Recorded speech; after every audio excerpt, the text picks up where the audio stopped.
Good morning. Today is Thursday, the 23rd of October, 2025, and the time now is 25 minutes past 11 a.m. in the morning. My name is Dan Leary, or Ross Barney, or John Argument, or Gentleman Jack Belfast, or the Rugged Miller, or Taunton, or Egan, or Marsh, or Roxbury, or Scozza, or Kid Blackie the Nonpareil, or the Black Bull, or Bellingham, and I'm a boxer prize fighter, pugilist. Like I said, like I said at the start of this, we're now in 2025. It must have been in 2011. Let me bring out the calculator.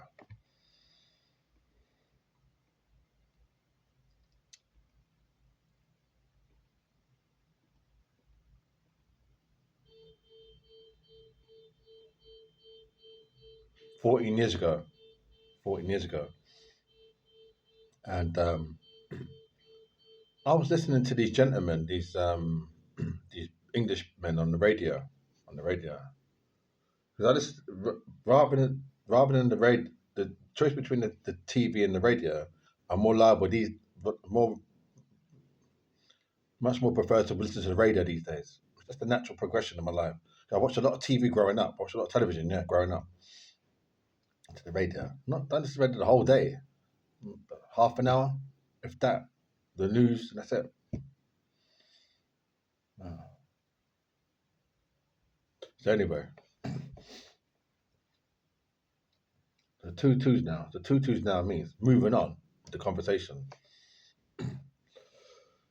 So they were saying, oh, it's a good thing when a man can make a decision and stick to it. So I heard this. They said it's a good thing when a man, because I'm a man, isn't it? Yeah, can make a decision and stick to it. Yeah. So I thought, because I was in my yard. In my yard means it's Jamaican slang to mean. I'll translate it to English. In my yard means I was inside my flat or in the room in my home, in the yard. I was in my room in my home. So the home could have been a house, could either be a house, a flat, or wherever. I was in my yard in a place, a dwelling place. I was in my yard. So now you know. So I was in my yard. I was in my flat in the room, and I was thinking, they see has a quality when a man can make a decision and stick to it. So I thought, wow, this is deep. I'll tell you, so it's 14 years ago, so it's not that long ago. So so it's 14 years ago. So I'm 55 now, minus 14. So how old was I? I was 41. So I was an adult, big man still. So I'm thinking like, this is deep. This is a new revelation. They see it as a quality when a man can make a decision and stick to it. Now, for me, no, that's not something that I admire. No, no, because if I take it in a military sense, no, I've never been in the army. Listen, good. They should put subtitles at the bottom of this. YouTube should automatically do it because there's a lot of people in this country. I know we're in England. We're speaking English, but they don't understand what we're saying. Now, I only say that flippantly. Flippantly means I'm being casual in that saying that. I don't know if I'm being casual, but I suspect there's people that when we speak, maybe they were born overseas and have come to England as a child, or they've only been here for 9 years, or there's so many different people here. So you could be speaking. Don't assume that we're all like had the excellent standard. People who watch this and they speak in they can maybe speak four languages, but English is not the strongest language. So they listen and they don't understand. So anyway, so anyway, they should put subtitles at the bottom.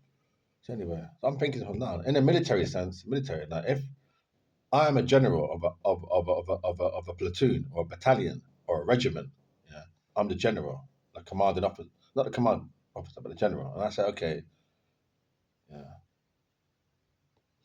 Emery, you take 100 of the boys and march up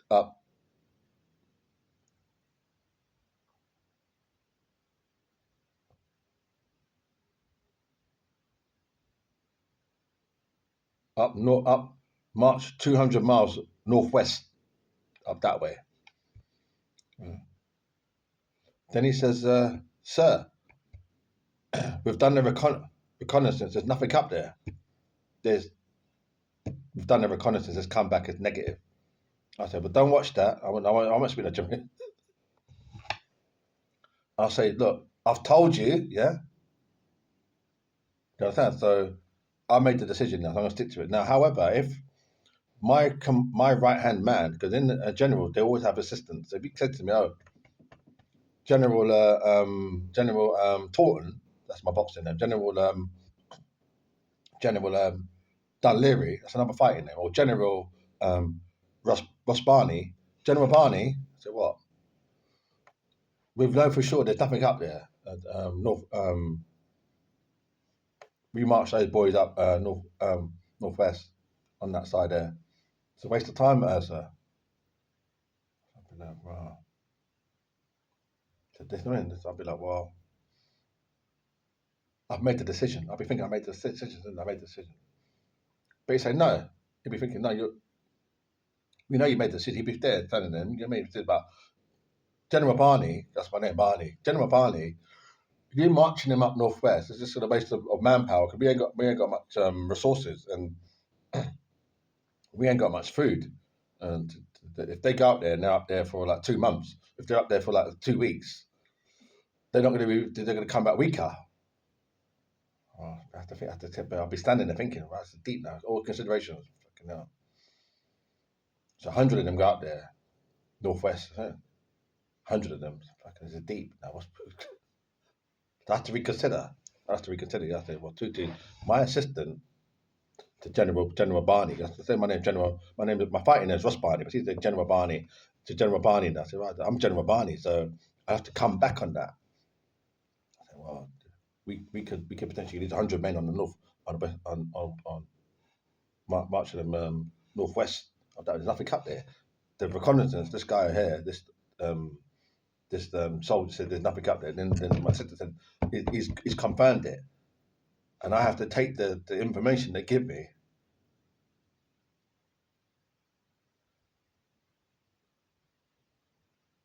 to formulate my decision. That's I say, based on that, we're not going up the northwest. So, so the soldiers, these people on the radio, it's not funny. These people on the radio, yeah. These people on the radio, yeah. So, it's a good thing, quality, when a man can make a decision and not change his mind. Well, if I go shopping, another example. When I gave that example about the military soldiers, that is an example.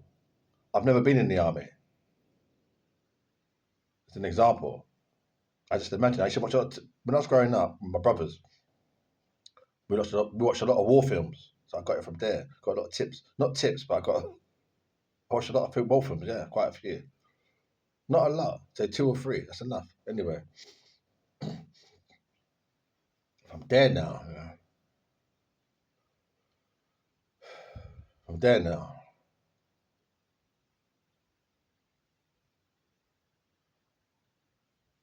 After that now, so after watching the films now,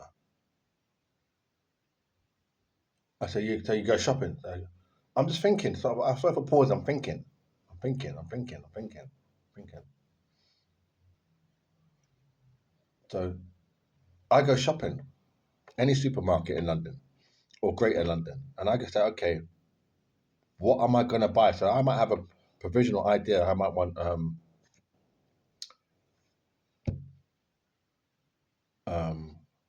microwave oven chips. I might try that because I'm going to try something different flex. Because today's Thursday, tomorrow's Friday. I might try a different diet now, or this and that and that. I mean, but as I get there to the supermarket, once I'm in there, it's a strange phenomenon. You may have a plan now in another yard. In another yard means in your home. Once you get out there, you feel the cold against your skin. You have to stand at the bus stop for like 10 minutes, and then the bus is busy. You can get a seat, but it's not your best seat on the bus. Once you get after all of that, all the aggravation, you get to the supermarket. You might think, you know what? I'm not gonna get the microwave chips because I don't really fancy it now anymore. That happens, yeah. To me, anyway.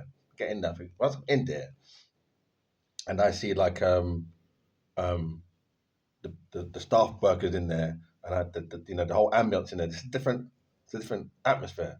I might think, let me just go with my usual. So I might just get like a pizza, biscuit, the thing I do. However, I'll be thinking as I'm doing it, I think I was going to do the microwave chips and do a little flip. I think, no, well, sleep it now because I might buy the other stuff. I might not enjoy it. And it might not even fill me up. It might mess up the whole day of the Thursday the evening. And then, so I know that the pizza, this and that, I can eat that. So I'll change my mind, yeah. I'll change my mind. So these guys on the radio, these Englishmen, they don't change their mind. They see it as admirable. So good luck. However, however, I'm respectful. I'll say it like this to how I understand it. For me, it's not so much changing the mind. It's more like it's a natural phenomenon. It's not like being rude to change the mind. It's like it's like we're emotional. So I think emotionally changing the mind is different to like mentally changing the mind. There's different things in us. Emotionally, it's like saying so many things I can say emotionally. For instance, like emotions. Um, you could be walking with your girlfriend.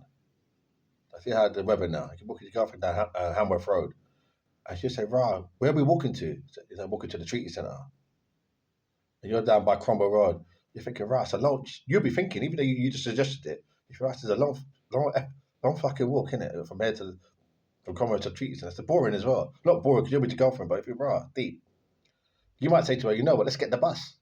So you changed the mind. Dan already told us walk. So she's scaring us off to walk now, isn't she? She's thinking we're going to walk all that way, skip along, innit? Call her Skippy. She don't call her Skippy, but she's thinking we're going to skip along and get down to the treaty centre and this and that to the treaty centre. You said, no, what, two's now, such a long walk now, and I'm not living for Christie. Let's just get the bus and make it easier, innit? She'll be like, right, that's deep. She'll be thinking you changed your mind. So things like that, emotionally, it's a different kind of flex.